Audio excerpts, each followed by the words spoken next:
বন্ধুরা আজকে বেরিয়েছি। আজকে রবিবার আমরা ছেলেরা সপ্তাহে একদিন করে টাইম পাই ঘুরতে যাওয়ার, সেটাও আমাদের কপালে নেই। যেহেতু আমরা ছেলে, যে কোনো একটা কর্ম করতে হবে। আজকে ছুটির দিন, আজকে বাড়ির কাজ করব। তা আজকে বেরিয়েছি মাঠের উদ্দেশ্যে। তো চলুন কি কাজ করতে পারি আজকে আপনাদেরকে দেখাবো। বন্ধুরা, ছেলেদের রবিবার কি সোমবার কোনো শান্তি নেই, কর্মজীবনে থাকতে হয় ওদের। তাই আজকে রবিবার ছুটির দিনে বেরিয়েছি আমার বাড়ির কিছু নিজের কাজ করার জন্য মাঠে। চলুন সেগুলো দেখাবো আপনাদেরকে, যে আজকে কি কাজ করতে পারি আর কিভাবে করব আপনাদেরকে দেখাবো।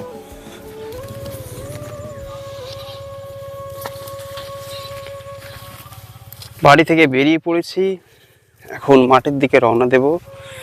আমাদের যে জমিটা একদম নাবাল বললেও চলে, হ্যাঁ সেই জমিতে যাব। এখান থেকে যেতে যেতে কিছু না হোক 15 মিনিট আমার হেঁটে হেঁটে যেতে হবে, অনেকটা দূরের রাস্তা। তো যেতে যেতে কিছু কথা বলতে বলতে যাই।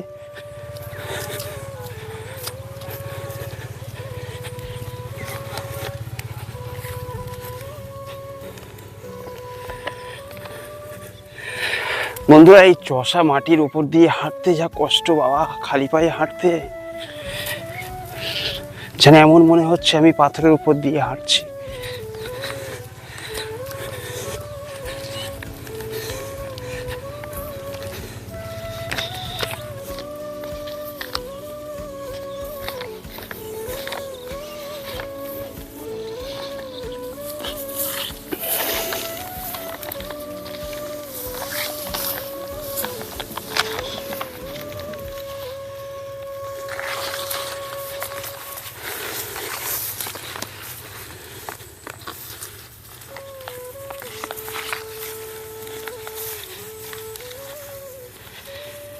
হ্যাঁ, আজকে মাঠে এসছি আমি, কোনো বছরে করিনি, ফার্স্ট টাইম করেছি। ধান চাষ করেছিলাম, তাই আজকে আপনাদের দেখাবো ধান কাটাটা। হ্যাঁ, ধান কাটাটা তো নূতন কিছু না, অনেক পুরনো একটি জিনিস, কিন্তু জমিটা মেন জিনিস। যে এখানে আমরা কিভাবে চাষ করি, হ্যাঁ কতটা কষ্ট হয় এখানে, অন্তত আপনারা দেখলেই বুঝতে পারবেন। অন্তত কাদা হবে, হ্যাঁ 1 কোমর সমান হিসেবে, হ্যাঁ একটু বেশি বলে ফেললাম, 1 হেঁটো কাদা। এই কাদার উপরে ধান কাটতে কতটাই যে কষ্ট, সেইটা আপনাদেরকে দেখাবো।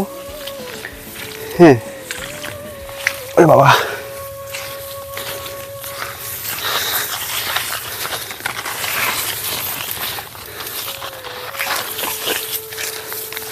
মাশাআল্লাহ ধান, সুন্দর ধান হয়েছে।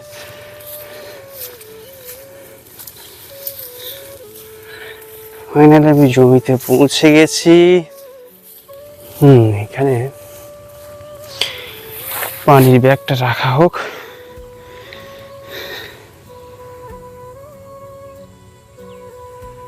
হ্যাঁ, এই জমিটা আমি কাটবো, কিছুটা কেটেছি সকালবেলা, এখন শুরু করব। এখন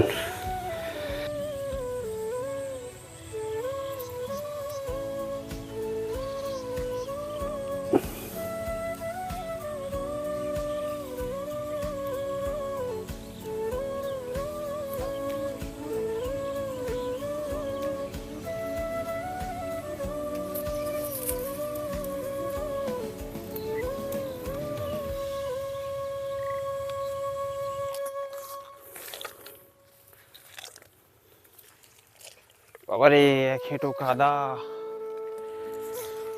মানে তো চাষ করা খুব কষ্ট।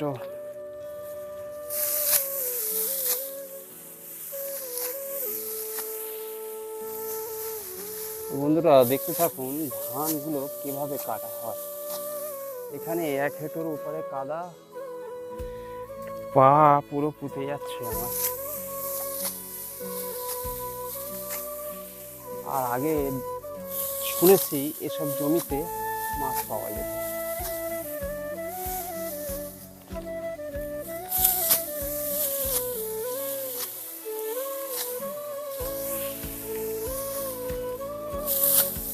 যেমন মই দেওয়া হয়, মই দিতে দিতে একদিক থেকে মই দেওয়া হতো, আর একদিক থেকে ট্যাংরা মাছ একজন করে পোড়াতে থাকতো। শোনা কথা আমরা দেখিনি, কিন্তু জমির যা কন্ডিশন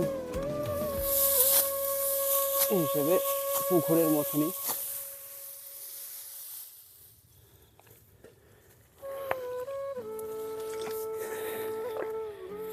আরে ধান কাটবো না মাছ ধরবো কিছু বোঝা যায় না।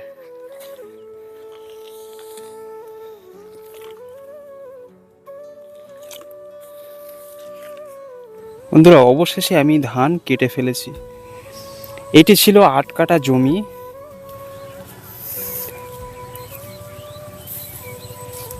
অনেক টাইম লেগেছে আমার, যেহেতু আমি ফার্স্ট টাইম কেটেছি। আর সব থেকে বড় জিনিস, চাষিদেরকে ধন্যবাদ দেওয়া উচিত, কেন আমি ফার্স্ট টাইম এই চাষ করেছি। আর বিষয়টা জানতেও পেরেছি যে কি এমনই কষ্টদায় আছে এর ভিতরে। একটা যেমন বর্ডারে যেমন একটা সোলজার থাকে দেশের জন্য যুদ্ধ করে, এই চাষিদের একই জিনিস। এরাও জানে এরকম মনে হয় দেশের জন্য যুদ্ধ করে, চাষ করে। তাই এখানে এসেছিলাম, জমিতে আসার পরে দেখলাম, মানুষের মুখে শুনেছি যে এখানে সাবধানে থাকবে, হাতে লাঠি নিয়ে আসবে, সঙ্গে একটা লাঠিও নিয়ে এসেছিলাম। এখানে শুনেছি চন্দ্রবোড়া থেকে চন্দ্রবোড়া সাপ অথবা ওই কি সাপ বার হচ্ছে।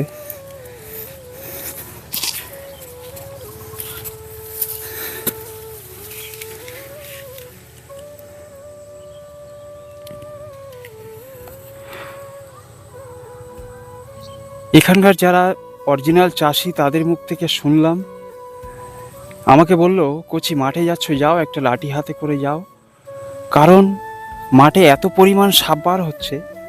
বিভিন্ন রকম সাপ আছে, নাম বলছিল, যেমন কেউটে থেকে শুরু করে চন্দ্রবোড়া, আরও বিভিন্ন রকম সাপ।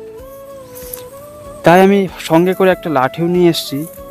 আর এখানে অনেক শামুক ভাঙা আছে। হ্যাঁ, অনেক শামুক আছে। শামুকগুলো, এগুলো যথারীতি, আমি তো নাম শুনেছি যে শামুক ভাঙা কেউটে বলে একটা জিনিস আছে। হ্যাঁ, এই শামুকগুলো ভাঙা আছে মানে নিশ্চয়ই এই আশেপাশে কোথাও একটা কিছু আছে। তা যাই হোক, আমার যখন ধান কাটা হয়ে গেছে, আমি এসেছিলাম সকাল 8টার দিকে, এখন বাজে 12:30। তাহলে আমার কতক্ষণ লেগেছে? 8 4 12, 4.5 ঘন্টা লেগেছে এই 8 কাঠা জমি কাটতে।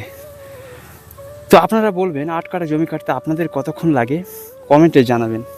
যেহেতু আমি ফার্স্ট টাইম, এরকম হতে পারে আমার থেকে অনেক স্পিড আছে।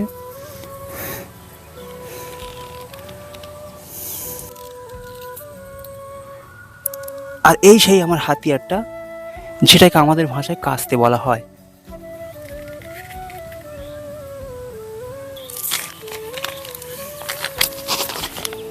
এবারে আমি বাড়ির দিকে রওনা দেব, যেহেতু দুপুর হয়ে গেছে,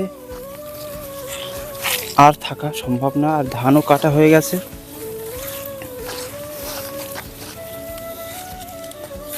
কত সুন্দর মাশাআল্লাহ। এবারে এবছরে প্রচণ্ড ভালো ধান হয়েছে। এই ধানটি হলো সোনামুখী ধান বলা হয়। তো অরিজিনাল সোনামুখী ধান কিন্তু সোনার মতন ফলেছে। তাও মানুষ বলে, কিছু কিছু মানুষ বলে এবারে ভালো চাষ হয়নি, ভালো ধান হয়নি। দেখা যাক এবারে মানুষ কি বলছে। তো চলুন বাড়ির দিকে যাওয়া যাক।